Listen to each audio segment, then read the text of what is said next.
For years now, Tesla has received a lot more money than its competitors, basically subsidizing its operations to some degree for free. Well, it's not really free. I mean, they put in the work to make EVs, so to some degree they deserved it. However, if you are the competition and your competitor is getting billions of dollars to make a product and you're not, surely that makes things considerably harder for you. Here is another area that Tesla are getting credits or money and their competitors are not.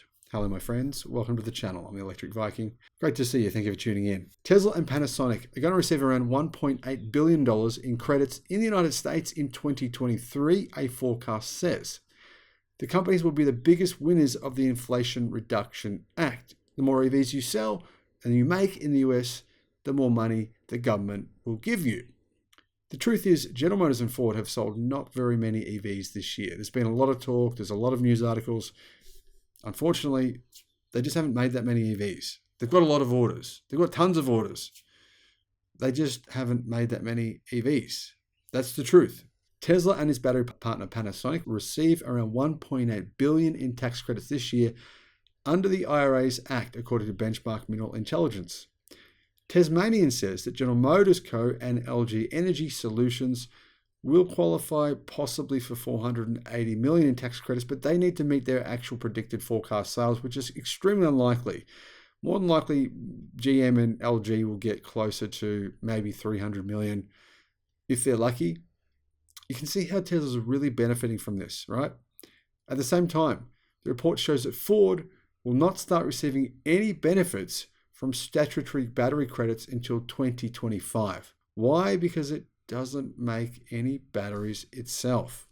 The Act gives big incentives to battery suppliers and automakers that manufacture in the United States. The more batteries and electric vehicles a company makes in the US, the more money it makes in tax credits. Tesla is a huge winner here, as the company makes some of the most American-made cars in the United States, powering many of them with batteries that are also made in the US at Gigafactory, Nevada, and now, of course, also made at apparently other locations in the US as well.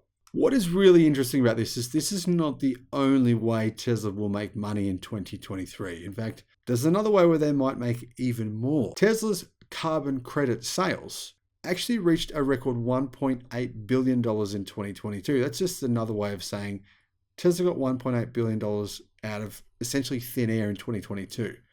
They'll likely receive even more than that this year. Why do I say that? Well, if you look at the charts so far this year for EV sales, and you compare them to, say, the competition, the only two manufacturers that are mass producing EVs that you know of that are legacy automakers, which we now, I think it's fair to say Tesla and BYD sort of are really only Tesla and BYD. Look at this chart here, right? This chart shows you that legacy automakers haven't increased their sales really that much at all this year when it comes to electric vehicles. In fact, not that long ago, Tesla and BYD's EV sales weren't all that much different to some of the biggest automotive groups. They were more, but not a whole lot more.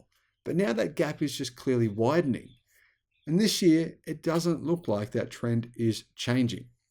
In other words, Tesla will probably continue to receive the same credits this year, but more because they'll sell more cars, and other automakers will still continue to be making lots of gasoline vehicles. Over 90% of their cars will be, and they'll have to continue to buy these credits from Tesla. So rather than making $1.8 billion, which they made in 2022 on carbon credit sales, they'll probably make closer to maybe $2.3 billion from those. Plus, Tesla get another $1.8 billion in US tax credits. I mean, that there is $4 billion for essentially nothing in 2023. The thing is here, you cannot listen to the media when it comes to this stuff because they've been predicting for years now that Tesla wouldn't be getting any carbon credits, wouldn't be getting any free money. They said this in 2018. They said this in 2019, 2020, 21, 22.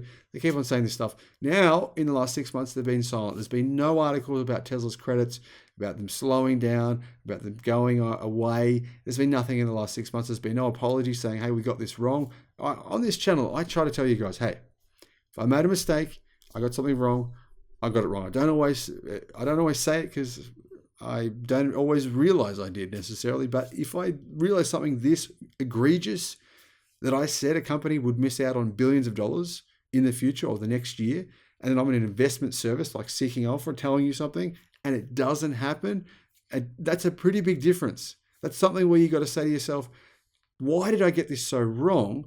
Maybe I should tell my customers who are paying me for this investment service that I got this wrong, Seeking Alpha. Yes, I'm talking to you. And that would have affected investment decisions. I mean, what's happened to Tesla stock over the last 3 months, right? How many people have been saying, don't buy Tesla stock? Look at the analysts right now, right? Half the analysts right now are saying, don't buy Tesla stock. They're the same ones who said 3 months ago, don't buy it. What's happened to it in the last 3 months? It's worth considering. We're considering where you're getting your advice and whether or not that advice is actually true. So what's Tesla going to do? Well, they said they're going to use the money from the tax credit to further lower prices for consumers as part of their strategy to sacrifice short-term profits to increase sales amid inflation and increased competition. Such a policy forces automakers to also reduce prices of their cars. I mean, Ford said they wouldn't do it, didn't they? I mean, Muppets. Yeah, basically, we all said this. I said this. Many of you said this. Ford said, no, we're not going to compete with Tesla. No. Tesla reduced their prices. That's bad for customers. What happens?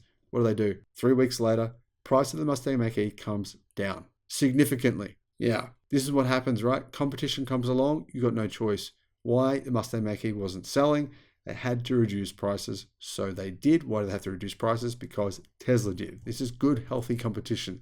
This is exactly what the market wants. It's really good for consumers. Yeah, sure, Ford's losing money on EVs, but that's not your fault. That's not my fault. That's their fault for not getting in earlier. GM, same deal. All the other automakers, same deal. They've got no one to blame but themselves. The thing worth considering is here that Tesla are really trying to ramp manufacturing of batteries as quickly as possible. Makes sense. Take advantage of these credits. Makes a lot of sense. Its new lithium refinery in Corpus Christi recently had a groundbreaking ceremony, refining their own lithium.